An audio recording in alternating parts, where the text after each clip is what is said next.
这个黄油是要提前软化的。把糖粉和盐一起倒进去，搅拌均匀。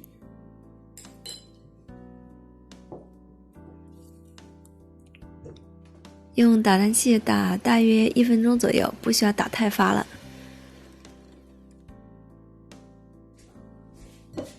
低筋面粉过筛进去，再把杏仁粉倒进去，搅拌成团。这个曲奇面团基本就完成了。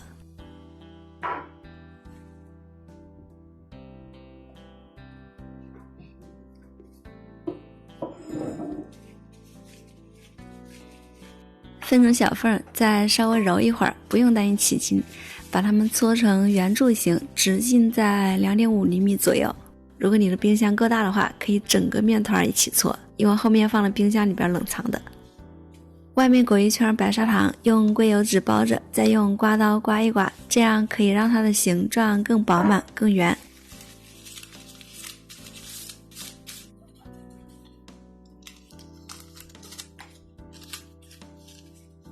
如果有废旧的纸筒，可以把它们塞到纸筒里面，这样可以让它的底部保持一个弧度不变。